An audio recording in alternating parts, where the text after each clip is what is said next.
Hello and welcome to our channel Solo Tales. और आज की हमारी मूवी है doctor Bell and mister Doyle. ये एक मिस्ट्री सस्पेंस मूवी है और इस मूवी की खास बात ये है कि ये मूवी डिटेक्टिव शर्लक होम्स के लेखक सर आर्थर कॉनन डॉयल के शुरुआती दिनों पर बेस्ड है।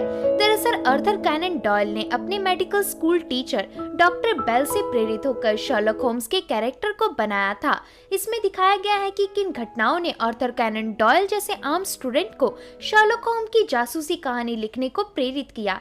तो चलिए शुरू करते हैं मूवी की बेसिक प्लॉट लाइन। मूवी की शुरुआत में पब्लिशिंग हाउस के बाहर बहुत सारे लोग खड़े थे और शर्लक होम्स के कैरेक्टर को वापस जिंदा करने के नारे लगा रहे थे। दरअसल कॉनन डॉयल ने कहानियों में शर्लक होम्स के कैरेक्टर को मार डाला था।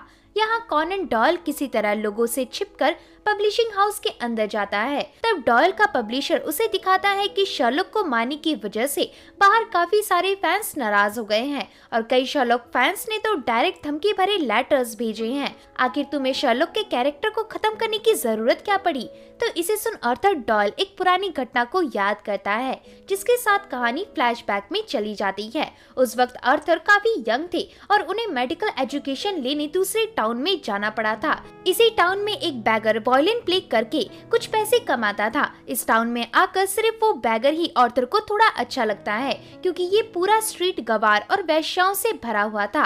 खैर डॉयल जब अपनी पहली क्लास अटेंड करता है तो उसी वक्त वहाँ एक लड़का कई सारी भेड़ों को क्लास के अंदर ले आता है जिससे पूरी क्लास डिस्टर्ब हो जाती है। इन भेड़ों को इधर हेनरी लाया था। हेनरी का कहना था कि अगर मेडिकल क्लास में औरतों को पढ़ने का हक है तो इन भेड़ों को भी इसका पूरा हक मिलना चाहिए। हालांकि एक लेडी इसका विरोध करके कहती है कि पार्लियामेंट ने औरतों को पढ़ने की परमिशन दे दी है, लेकिन हेनरी कहता है कि हमारा कैथोलिक रिलीजन औरतों और खासकर वैश्याओं को पढ़ने लिखने की परमिशन नहीं देता। आगे सभी औरतों और भेड़ों को उस क्लास से बाहर निकाल दिया जाता है, लेकिन तभी आर्थर देखता है कि अभी भी एक लड़की क्लास के अंदर थी।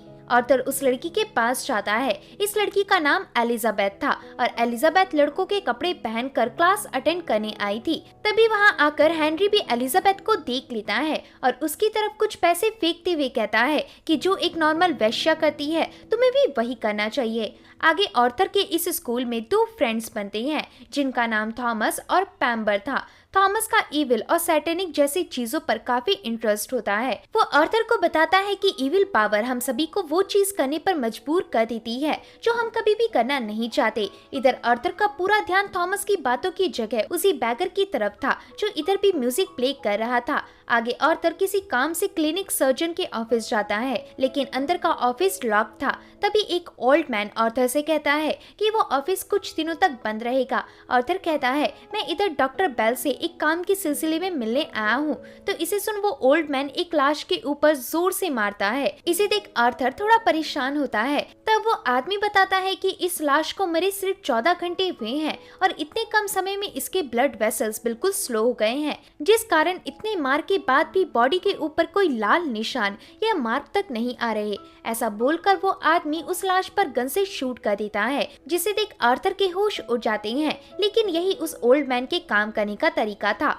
आर्थर ओल्ड मैन को बताता है कि मैं प्रोफेसर वेल से मिलकर उनसे ये कहने आया था कि मैं उनकी कोई क्लास अटेंड नहीं करूंगा। दरअसल मैंने उनके कुछ बददिमाग थीसिस पढ़े, उसमें उन्होंने इस बात पर जोर डाला है कि कोई भी आदमी किसी दूसरे की पूरी पहचान सिर्फ उनकी उंगलियों और जूतों को देखकर बता सकता है। भला इस तरह के बगैर सर पैर वाले थीसिस लिखने वाले को किसने मेडिकल सर्जन बना दिया? वो आदमी कहता है ठीक है, मैं तुम्हारी इस शिकायत के बारे में प्रोफेसर वेल के आते ही उन्हें जरूर बता दूंगा। इसे सुन आर्थर वहाँ से चला जाता है। अगली सुबह जब आर्थर क्लास अटेंड करने आता है तो उसे इधर धक्का लगता है क्योंकि जिस आदमी से उसने कल बेल की शिकायत की थी असल में वही आदमी प्रोफेसर वेल थे। इधर बेल आर्थर को स्पेशली गुड मॉर्निंग विश करता है, जिसे देख आर्थर को थोड़ा एम्बैरेस फील होता है। फिर थोड़ा खाली समय मिलने पर आर्थर अपनी फैमिली से मिलने जाता है और यहाँ हम देखते हैं कि आर्थर के फादर की मानसिक स्थिति दिन ब दिन खराब होती जा रही थी। वहीं आर्थर की मॉम के पास काफी कम पैसे थे, इसलिए आर्थर की मॉम चाहती थी कि आर्थर पढ़ लिख कर एक कामयाब डॉक्टर बने। आर्थर जब घर से लौट रहा होता है तभी उसे रास्ते में बैगर की लाश दिखती है। आसपास के लोग बताते हैं कि ये बैगर शराब पीकर खुद ही मारा गया, लेकिन आर्थर देखता है कि यहाँ आसपास शराब की कोई बोतल नहीं थी और बैगर से भी शराब की किसी तरह की स्मेल आ नहीं रही थी। यही बात आर्थर ऑफिसर को बताता है। तब ऑफिसर कहता है, भला इस भिखारी को मारकर किसी का क्या फायदा होगा, तुम इस सब पर ध्यान देने की बजाय अपने स्कूल जाओ। ऐसा कहकर वो ऑफिसर वहाँ से निकल जाता है। वहीं आर्थर जमीन में कुछ सिक्के नोटिस करता है जो शायद उस बैगर के होंगे। अब आर्थर स्कूल पहुंचकर भी उसी बैगर के बारे में सोच रहा था। आर्थर का मानना था कि बैगर का किसी ने मर्डर किया है। आगे प्रोफेसर बेल के क्लास का वक्त शुरू हो जाता है और बेल इधर अपने स्टूडेंट्स के सामने एक आदमी को रखकर पूछता है, आप इस आदमी को देखकर इसके बारे में क्या ऑब्जर्व कर सकते हो? तो यहाँ कोई भी स्टूडेंट कुछ खास बता नहीं पाता। तब बेल कहते हैं, आप सभी चीजों को सिर्फ देखते हैं लेकिन उसे ऑब्जर्व नहीं करते, और मैंने आप लोगों से देखने को नहीं बल्कि ऑब्जर्व करने को कहा था।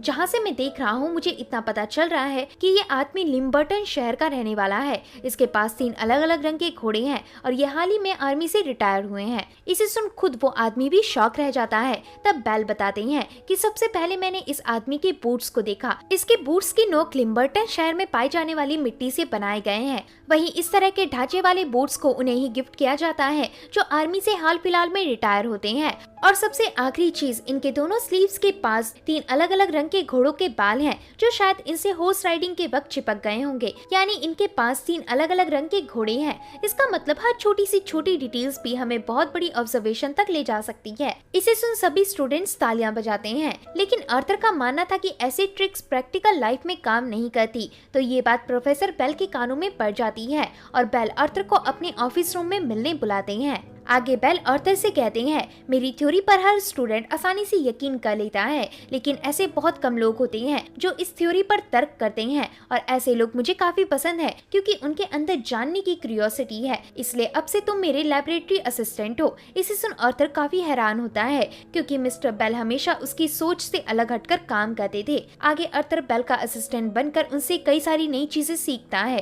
तभी एक दिन रास्ते में चलते वक्त प्रोफेसर बेल को कुछ पुलिस ऑफिसर्स बुलाते हैं। इसे देख बेल कहता है, शायद उन्हें फिर से मेरी जरूरत पड़ गई। ऐसा कहकर बेल उन ऑफिसर्स के पास चला जाता है। उसी शाम मेडिकल प्रोफेसर चार्ल्स आते हैं। चार्ल्स केमिस्ट्री के प्रोफेसर थे। वह एनाटॉमी प्रोफेसर को बता रहे थे कि उन्हें उनकी क्लास में सिर्फ उन्हीं लड़कियों को परख कर रखना चाहिए जिन्हें ब्रूटल चीजें देखने की आदत हो, वरना पता चले कि क्लास के बीच कोई लड़की बेहोश हो जाए। तो चार्ल्स के इस मजाक से ऑफेंड होकर एलिजाबेथ वहां से चली जाती है और आर्थर ये देख लेता है। आर्थर जब एलिजाबेथ की तरफ जाता है तो उसे बाहर एलिजाबेथ के साथ एक लेडी मिलती है। असल में ये लेडी एलिजाबेथ की बहन सैरा थी और सैरा प्रोफेसर चार्ल्स की वाइफ थी। जब आर्थर सैरा से मिलता है तो सैरा बताती है कि भले ही मेरे हस्बैंड वुमेन्स को लेकर इतने इंकरेजिंग ना हो, लेकिन वह एक अच्छे इंसान है और मुझे लगता है कि एलिजाबेथ भी एक काफी अच्छी डॉक्टर बनेगी। यहाँ प्रोफेसर बेल के साथ काम करते वक्त आर्थर महसूस करता है कि बेल हर शाम अकेले किसी जगह चुपचाप जाया करते थे, इसलिए आर्थर भी बेल का छिपते हुए पीछा करता है, जिससे आर्थर को पता चलता है कि बेल हर रोज मॉर्चुरी में रखी लाशों को ऑब्जर्व करने आते थे और ये सब पुलिस ऑफिसर्स की निगरानी में किया जाता था। इधर बेल एक ऑफिसर के बाहर जाते वक्त उनसे कहता है कि बाहर दरवाजे पर तुम्हें मेरा असिस्टेंट मिलेगा, उसे अंदर भेज देना। इसे सुन आर्थर समझ जाता है कि उसकी चोरी पकड़ी गई। बेल आर्थर को बताती है कि अगली बार किसी का पीछा करते वक्त उस खिड़की के पास मत छिपना जहां से तुम्हारी रिफ्लेक्शन डायरेक्ट दिखती हो। तो इसे सुन आर्थर प्रोफेसर बेल के पास आता है। तब प्रोफेसर बेल उसे मिस कैनिंग की लाश दिखाते हुए कहता है, पुलिस के हिसाब से इस लड़की की मृत्यु हार्ट अटैक से हुई है, लेकिन सिर्फ मैं जानता हूँ कि इस लड़की का प्री प्लान मर्डर हुआ है। लेकिन यहाँ की पुलिस उसी पुराने मेथड से इन्वेस्टिगेशन करके मिस कैनिंग की भी मौत का कारण नॉर्मल हार्ट अटैक घोषित कर देगी। आर्थर कहता है, कम से कम मिस कैनिंग की लाश को जांचा तो जा रहा है। रास्ते में पड़े एक बैगर की लाश को किसी ने जांचने की कोशिश तक नहीं की, जबकि साफ साफ दिख रहा था कि उसका मर्डर किया गया है। तो प्रोफेसर बेल इस पर हामी भरते हुए कहती हैं, पुलिस की इसी लापरवाही की वजह से ज्यादातर क्रिमिनल्स क्राइम करके निकल जाते हैं, क्योंकि यहाँ की पुलिस किसी भी केस को जल्दी में निपटाने के चक्कर में केस की तह तक जाती ही नहीं। काफी कम ऑफिसर्स के अंदर किसी भी केस को अच्छे से सॉल्व करने का हुनर और जुनून होता है। बेल के ऐसा कहते ही उस कमरे में कुछ ऑफिसर्स आ जाते हैं और बेल आर्थर को इनके साथ चलने कहता है। आगे आर्थर, बेल और बाकी ऑफिसर्स मिस कैनिंग के घर पहुंचती हैं, जिनकी लाश बेल जांच रहे थे। इधर इनकी मुलाकात इंस्पेक्टर रिचर्ड से होती है। दोस्तों, रिचर्ड के ही कैरेक्टर से इंस्पायर्ड होकर लेस्ट्रेड का किरदार लिखा गया था। इंस्पेक्टर रिचर्ड इन्हें बताता है कि मिस कैनिंग ने खुद को लास्ट टाइम अपनी इसी कमरे में लॉक कर रखा था और जब मेड ने दरवाजा खोला तो मिस कैनिंग हार्ट अटैक से मर चुकी थी। वहीं हादसे के वक्त कैनिंग के हस्बैंड जॉन इस शहर से काफी दूर क्लब एनुअल कंपटीशन में मौजूद थे, इसलिए मुझे लगता है कि ये सिर्फ एक नॉर्मल हार्ट अटैक था। तो इतना जानकर बेल मेड से पूछताछ करता है। मेड बताती है कि मैं मिस कैनिंग के रूम के बाहर पूरे समय मौजूद थी और इस बीच उनसे मिलने भी कोई नहीं आया था। दरअसल मिस कैनिंग को ऐसा लगता था कि कोई उन्हें मार डालेगा, इसलिए वो खुद को ज्यादातर समय कमरे में अकेले लॉक रखती थी। फिर वहाँ कैनिंग का हस्बैंड जॉन भी आ जाता है। जॉन की बातों से इन्हें पता चलता है कि कैनिंग जिस चीज से डरा करती थी वो असल में कोई आदमी नहीं बल्कि घोस्ट था। दरअसल कई सालों पहले इसी घर में एक सीरियल किलर ने कुछ लोगों का मर्डर कर दिया था। जब इस घर के इस इतिहास के बारे में कैनिंग को पता चला तो वो सदमे में जाने लगी और कल उन्हें हार्ट अटैक आ गया। तो इसके बाद बेल और आर्थर रिपोर्ट निकलने का वेट करते हैं। रिपोर्ट से पता चलता है कि मिस कैनिंग को किसी तरह का जहर नहीं दिया गया था, बल्कि वो हार्ट अटैक से मरी थी। मरते वक्त बस उन्हें सांस लेने में कुछ दिक्कत आई थी। इसे पढ़कर बेल को कुछ समझ नहीं आता कि आखिर मिस कैनिंग की हत्या कैसे हुई, लेकिन हत्या तो हुई है और वो हत्या कैनिंग के हस्बैंड जॉन ने की है, क्योंकि 80% केसेस में हस्बैंड ही अपनी वाइफ का कातिल निकलता है। तब आर्थर कहता है बेचारी मिस कैनिंग इस जगह मारी गई, जबकि इस जगह की चिमनी से अभी भी काफी प्रेशर में हवा बाहर निकल रही है। तो इसे सुन प्रोफेसर बेल के दिमाग में कुछ क्लिक होता है और वो कहते हैं मुझे समझ आ गया कि जॉन ने कैनिंग की हत्या किस तरह से की है। आगे बेल, रिचर्ड और सभी ऑफिसर्स चिमनी वाले कमरे में जमा होते हैं। इधर बेल फिर से मेड को बुलाकर उससे चिमनी के पास वाला लैंप और चिमनी को ऑन करवाता है। ये लैंप मेड ने हमेशा की तरह कैनिंग की हत्या वाले दिन भी ऑन करके छोड़ दिया था। इतना करवाकर बेल सभी को बताता है कि मुझे मिस्टर जॉन के कमरे से ये पतली सी ट्यूब पाइप मिली। जॉन ने मेड के जाने के बाद लैंप में एक खास तरह का ड्रग मिलाया, जिसके ओवरडोज से इंसान के मसल्स ओवर प्रोडक्टिव हो जाते हैं और उसे हार्ट अटैक भी आ सकता है। इस ड्रग को लैंप में डालने के बाद जॉन ने ये पाइप आहिस्ता से लैंप में घुसाई और पाइप का दूसरा सिरा दीवार के छोटे से छेद में फंसाया। दीवार के उस तरफ वाले कमरे में मिस कैनिंग सो रही थी। अब लैंप का सारा ड्रग जलकर हवा के फॉर्म में पाइप के थ्रू मिस कैनिंग के कमरे में चला गया, जिस कारण मिस कैनिंग जो कमरे में सो रही थी वो हार्ट अटैक से मारी गई। वहीं जॉन को पता था कि कैनिंग की मौत लगभग 1 घंटे के अंदर हो जाएगी, इसलिए जॉन अपनी झूठी अलिबी तैयार करने क्लब के कंपटीशन में पार्टिसिपेट करने चला गया। फिर जब बाद में कैनिंग की लाश मेड को उनके कमरे से मिली, तब जॉन ने वापस आकर ये पाइप लैंप से निकाल दिया और चिमनी के थ्रू सारा ड्रग वाला धुआं बाहर तेजी से निकलने लगा। इस ड्रग की खासियत ये थी कि ये ड्रग कम कंसंट्रेशन वाली जगह में कमजोर पड़ जाता है। तो यहाँ बेल की वजह से जॉन बुरा फंस जाता है और उसे अपना गुनाह कबूल करना पड़ता है। आज रात जो भी कुछ जॉन के घर हुआ उसे देख आर्थर को समझ आ गया था कि प्रोफेसर बेल अपने ऑब्जर्वेशन के जरिए किसी भी रहस्य को सुलझा सकते हैं। अगली सुबह आर्थर बहुत सारी लड़कियों को लैब से बाहर निकलता दिखता है। तब एलिजाबेथ आर्थर को बताती है कि एनाटॉमी प्रोफेसर ने हमें लैब से निकाल दिया। उन्हें लगता है कि डेड बॉडी देखने से हमारे दिमाग में बुरा प्रभाव पड़ेगा। तभी एलिजाबेथ को याद आता है कि आर्थर प्रोफेसर बेल का असिस्टेंट है, जिस कारण वो उसे ऑटोप्सी लैब के अंदर ले जा सकता है। तो इसके बाद आर्थर उसी रात एलिजाबेथ को लड़का बनाकर एनाटॉमी की लैब में छिपते हुए ले जाता है और अब एलिजाबेथ बॉडी के साथ वही स्टडी करने की कोशिश करती है जिसे उसने अब तक सिर्फ किताबों में पढ़ा था। तो कुछ इस तरह से एलिजाबेथ और आर्थर एक दूसरे के करीब आने लगते हैं। यहाँ एलिजाबेथ को घर छोड़ते वक्त आर्थर को पता चलता है कि एलिजाबेथ भी उसी जगह रहती थी जहाँ वैश्याओं का आना जाना था। अगली सुबह आर्थर से बेल अचानक मिलकर कहती हैं किसी ने एक लेडी को मारने की आज सुबह कोशिश की है, इसलिए तुम्हें मेरे साथ चलना होगा। तो अब ये दोनों उस जगह पहुंचती हैं। यहाँ आर्थर देखता है कि ये वही घर था जहाँ एलिजाबेथ और बाकी वैश्याएं रहा करती थी। असल में इस घर को लेडी रोज चलाती थी, लेकिन आज सुबह जब रोज सुबह उठी तो उन्होंने किसी आदमी को खुद पर हमला करते देखा, पर अचानक से वो आदमी ऊपर की ओर भाग गया। तो इसे सुन प्रोफेसर बेल और आर्थर उस आदमी को ढूंढने ऊपर की ओर दौड़ते हैं, पर वो अनजान आदमी यहाँ से बचकर भाग निकलता है। अब ये सभी उस कमरे को चेक करते हैं जहाँ से वो आदमी बाहर निकला था। तो ये कमरा पूरी तरह खून से सना हुआ होता है और इसके अंदर इन्हें सिर्फ एक लेडी का चोगा मिलता है, लेकिन उस लेडी की डेड बॉडी पूरी तरह गायब थी। बेल इंस्पेक्टर रिचर्ड को बताते हैं कि उन्हें इस केस की तह तक जाना चाहिए, पर रिचर्ड इसमें थोड़ा सा भी इंटरेस्टेड नहीं था। रिचर्ड कुछ दिनों बाद बेल को बुलाकर उसे बताता है कि जो खून हमें उस कमरे में मिला था वो असल में इस बकरी का खून था। वहीं जो चोगा हमें मिला था वो एग्नीस नाम की वैश्या का था जिसने मैडम रोज के लिए कुछ समय तक काम किया था और जाते वक्त वो अपना कोट वहीं भूल गई। मतलब ये सब किसी का प्रैंक था जो शायद हमारा मजाक उड़ाने के लिए किया गया हो। इस थ्योरी को सुन बेल को रिचर्ड के दिमाग पर गुस्सा कम और तरस ज्यादा आता है, क्योंकि कोई गधा भी बता सकता था कि उस कमरे में उतना सारा फैला हुआ खून बकरी का नहीं बल्कि किसी इंसान का था और मिस रोज को भी मारने की कोशिश की गई थी। मतलब ये कोई प्रैंक तो बिल्कुल नहीं है। पर रिचर्ड इन बातों को नहीं मानता और इस इन्वेस्टिगेशन को यहीं रोक कर चला जाता है, जिस पर प्रोफेसर बेल भी कुछ नहीं कर पाते। उसी रात जब आर्थर एलिजाबेथ के साथ टहल रहा होता है तो वो उसी जगह पहुंच जाता है जहां बैगर की हत्या हुई थी। इस जगह को देख आर्थर को क्लिक होता है कि बैगर की लाश के पास कुछ सिक्के पड़े हुए थे। आर्थर को याद आता है कि इस तरह से सिक्कों को किसी की लाश के पास फेंकना एक रिचुअल का प्रतीक है।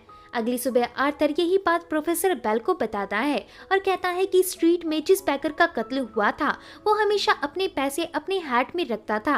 वहीं जिस तरह बैगर की लाश के पास पैसे रखे थे वो पैसे किसी की मौत के वक्त कैथोलिक लोग रखते हैं ताकि हेवन या हेल में जाते वक्त वो उनका इस्तेमाल कर सके।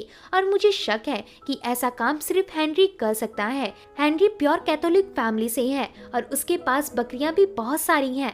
जरूर उन्हीं में से किसी एक बकरी को उसने मार डाला होगा और वही बकरी ऑफिसर रिचर्ड को मिली। लेकिन बेल इस थ्योरी को सिरे से नकार देता है क्योंकि इस थ्योरी में अभी भी कुछ लॉजिक्स की कमी थी। आगे कुछ दिनों बाद बेल आर्थर के साथ प्रोफेसर चार्ल्स के घर पहुंचते हैं। इधर इन्हें चार्ल्स ने ही किसी काम से बुलाया था। असल में चार्ल्स की वाइफ सारा की हालत कुछ दिनों से ठीक नहीं चल रही थी और इसलिए डॉक्टर बेल सारा की जांच करने आए थे। जांच करने के बाद बेल चार्ल्स से अकेले में मिलता है और उसे बताता है कि तुम्हारी वाइफ को एक सीरियस इन्फेक्शन है और अगर इसका इलाज नहीं हुआ तो वो मर सकती है। इसे सुन चार्ल्स के होश उड़ जाते हैं। चार्ल्स कहता है ये इन्फेक्शन उसे जरूर उसकी लापरवाही से हुआ होगा। बेल कहता है खैर कुछ भी हो आप कुछ दिनों तक अपनी वाइफ से दूर रहिए वरना सेम इन्फेक्शन आपको भी हो सकता है। कुछ दिनों बाद हम आपकी वाइफ का चेकअप करने फिर से आएंगे।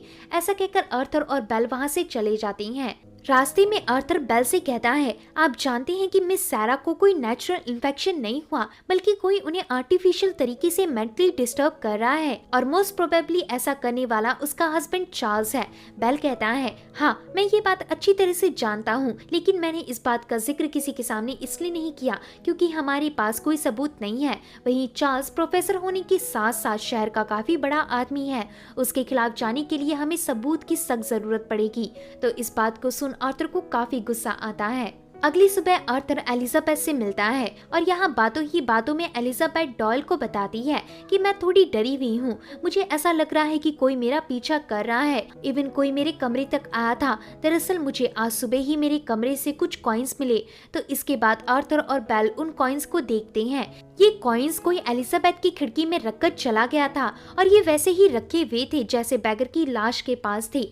इसे देख बेल एलिजाबेथ को यही हिदायत देता है कि एलिजाबेथ कमरे से कम बाहर निकले और खिड़की दरवाजे बंद रखकर सोए। आगे एलिजाबेथ के घर से निकलते वक्त आर्थर बेल से कहता है मेरे ख्याल से ये सब उसी चालबाज हेनरी का काम है।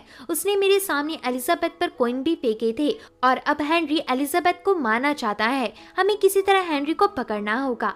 बेल कहता है इसके बहुत सारे चांसेस है कि तुम्हारी बात सही हो, इसलिए अब हमें हेनरी से तहकीकात करनी होगी। आगे ये दोनों हेनरी से तहकीकात करते हैं लेकिन यहाँ हेनरी अपनी खुद की लाइफ से काफी डिसअपॉइंट था और पूरी तरह से नशे की हालत में था, जिस कारण यहाँ हेनरी इन दोनों के किसी भी सवाल का सही से जवाब नहीं देता, जिससे ये दोनों वापस लौट जाते हैं। लेकिन अगली सुबह ही इस केस में एक नया ट्विस्ट आता है। असल में मिस एलिजाबेथ के नाम से किसी ने कुरियर भेजा था और उस कुरियर में किसी के कटे हुए कान थे। इसे देख एलिजाबेथ की मकान मालकिन वहाँ इंस्पेक्टर और प्रोफेसर बेल को बुलाती है। इंस्पेक्टर रिचर्ड कहता है फिर से ये किसी का प्रैंक है। किसी ने डेड बॉडी लैब से चुरा कर उसके कान काट कर पार्सल कर दिए। बेल कहता है नहीं, ये कान किसी फ्रेश डेड बॉडी से काटे गए हैं जिसे किलर ने हाल ही में मारा था। साथ ही इन कानों को सर्जिकल नाइफ की जगह किसी लोकल चाकू से काटा गया है और मेरा दावा है कि जिसके भी ये कान है उसकी डेड बॉडी हमें जल्द ही मिलेगी। ऐसा कहकर बेल आर्थर को एक बाइबल की बुक लाने कहता है, क्योंकि ये सब बेल को किसी रिचुअल से जुड़ा हुआ लग रहा था। आगे रास्ते में जाते वक्त बेल बाइबल पढ़कर सुनाता है तो उसके एक वर्स में बकरी की हत्या, सिल्वर और गोल्ड कॉइन्स के सिक्के और कटे हुए कानों का जिक्र था। इस वर्स को पढ़कर ये दोनों इस कंक्लूजन में पहुंचते हैं कि किलर मर्डर करते वक्त बाइबल के इन वर्स को फॉलो कर रहा है। फिर थोड़ी देर बाद पुलिस को उस महिला की डेड बॉडी भी मिल जाती है जिसका कान किलर ने पार्सल किया था, जहां से पता चलता है कि इस महिला की भी मौत हार्ट अटैक से हुई थी और शायद ये हार्ट अटैक इसे किलर ने किसी तरह का ड्रग खिलाकर दिया था और ऐसा सिर्फ एक ही आदमी कर सकता है, वो है हेनरी। लेकिन कहानी में एक और नया ट्विस्ट आता है जब पुलिस वालों को हेनरी की लाश मिलती है। हेनरी ने अपनी लाइफ से तंग आकर खुद सुसाइड अटेम्प्ट कर लिया था। हेनरी की लाश देख बेल बताता है कि हेनरी किलर नहीं था, बल्कि असली किलर अभी भी फरार है।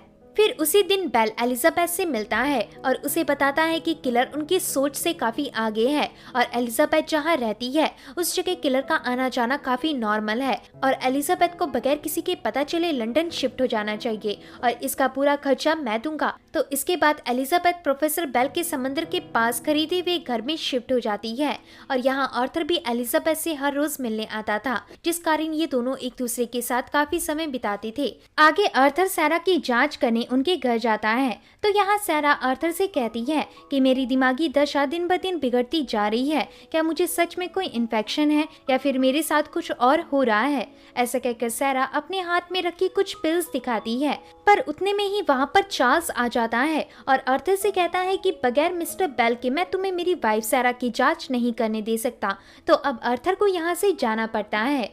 आगे आर्थर बेल को बताता है कि चार्ल्स मैडम रोज का रेगुलर कस्टमर था, वो अपनी वाइफ को भी दिमाग कमजोर करने का जहर दे रहा है, वहीं हम लोग सिर्फ ये सब देखते हुए भी कुछ नहीं कर पा रहे। लेकिन बेल कहता है हमारे पास कोई एविडेंस नहीं है और बगैर एविडेंस के कोई भी कदम उठाना हमारे लिए भारी पड़ सकता है। तो आर्थर एविडेंस जुटाने वैश्याओं के पास जाता है और एक वैश्या से डॉक्टर चार्ल्स के बारे में पूछता है तो वैश्या बताती है कि चार्ल्स अक्सर यहाँ आया करता था और वो सभी लड़कियों की बजाय एग्नीस नाम की हमारी क्लाइंट के साथ सबसे ज्यादा वक्त बिताता था। लेकिन फिर अचानक से एग्नीस कहीं गायब हो गई और किसी को नहीं पता कि वो फिलहाल कहाँ है। तो इन बातों को सुन आर्थर को ऐसा लगता है कि एग्नीस ही वो लेडी थी जिसका खून उन्हें मिस रोज के कमरे में फैला मिला था। आगे उस जगह से निकलते वक्त आर्थर को एक लेडी अपने पास बुलाती है और कहती है कि आप एक डॉक्टर हैं और मिस एग्नीस के बारे में पता कर रहे हैं, तो मैं उसके बारे में जानती हूँ, बस आप मेरे साथ आइए। ऐसा कहकर वो लेडी आर्थर को अपने साथ ले चलती है। दरअसल यहाँ उस लेडी की फ्रेंड कैट की हालत काफी खराब थी। आर्थर कैट से पूछता है कि उसने पिछली रात ऐसा क्या खाया था जिससे वो इतनी बीमार पड़ गई। तो कैट की वही लेडी फ्रेंड कहती है तुम्हें आर्थर को सब बता देना चाहिए। इसे सुन कैट के एक्सप्रेशन के साथ ये सीन यहीं कट होता है। फिर आर्थर बेल के पास जाकर उससे कहता है कि मुझे कैट नाम की एक लेडी से कुछ बातें पता चली, जैसे प्रोफेसर चार्ल्स और मिस एग्नीस का अफेयर चल रहा था और चार्ल्स ने एग्नीस को 1 महीने पहले कुछ पिल्स दिए थे और उन्हें खाने के कुछ दिनों बाद एग्नीस हार्ट अटैक से मारी गई और ये रही एग्नीस की डेथ रिपोर्ट। तो इसे सुनते ही बेल कैट नाम की उस लेडी से मिलता है। कैट बताती है कि हम सभी औरतें चार्ल्स के बारे में जानते हैं, लेकिन खौफ की वजह से हम सभी ने कभी चार्ल्स के बारे में कुछ नहीं बताया। कल ही चार्ल्स ने मुझे ये दवाई लीवर को ठीक करने के लिए दी, लेकिन इसे खाते ही मेरी हालत और खराब रहने लगी। मैं चाहती हूँ कि आप इस दवाई की जांच करें। तो आगे बेल और आर्थर ऐसा ही कहते हैं, जिससे इन्हें पता चलता है कि दवाई के अंदर वही खतरनाक ड्रग्स मिलाए गए हैं जिसे जॉन ने मिस कैनिंग को मारने के लिए यूज किया था। यानी इस ड्रग के डोज से किसी को भी हफ्तों के अंदर हार्ट अटैक देकर मारा जा सकता है और शायद चार्ल्स इसी ड्रग का इस्तेमाल अपनी वाइफ की मेंटल स्टेज खराब करने के लिए कर रहा है। तो अब ये दोनों चार्ल्स और उसकी वाइफ से मिलकर उन्हें चार्ल्स की सारी असलियत बताती हैं। लेकिन चार्ल्स इन सभी बातों को झूठ बोलकर सैरा को अपने साथ ले चलता है और अब ये दोनों सारी सच्चाई जानते हुए भी कुछ नहीं कर पाते। तभी बेल को एक आइडिया आता है और वो एग्नीस की लाश कब्र से निकलवा कर उनके शरीर से मिले ड्रग्स की डिटेल्स की छानबीन करता है और इससे उसे कंफर्म हो जाता है कि एग्नीस की भी मौत सेम उसी इन्फेक्शन से हुई थी जो सैरा को हो रही है और सेम इसी इन्फेक्शन की वजह से उस बैगर को भी मारा गया था। ये पता चलते ही बेल और आर्थर इंस्पेक्टर रिचर्ड के साथ चार्ल्स के घर जाकर उसे बताते हैं कि तुमने ही एग्नीस और बैगर को मारा है। वहीं केट और अपनी वाइफ को भी मारने की कोशिश की है। चार्ल्स कहता है, क्या आपके पास इसका कोई सबूत है जिससे आप डायरेक्टली ये कह सको कि इन सभी की हत्या मैंने की है। तभी इतने में ही उस कमरे में सारा आ जाती है और पुलिस को कुछ पिल्स दिखाते हुए कहती है, चार्ल्स, मुझे ये पिल्स आप लोगों से छिपा कर खाने दिया करता था ताकि मेरी बीमारी जल्दी खत्म हो जाए, लेकिन इसे खाने से मैं और भी ज्यादा बीमार पड़ रही हूँ और कल इन पिल्स को ना लेने की वजह से मेरी हालत आज थोड़ी बेहतर लग रही है। इसका मतलब जरूर इन पिल्स में कुछ है। चार्ल्स कहता है, इसमें कुछ नहीं है, ये नॉर्मल बीमारी वाली पिल्स हैं। तो इसे सुन बेल वो पिल्स लेते हुए चार्ल्स से कहता है, अगर आप ये पिल्स मेरे सामने खा जाओगे तो हम आप पर लगाए सभी इल्जाम वापस ले लेंगे और आइंदा कभी आप पर शक नहीं किया जाएगा।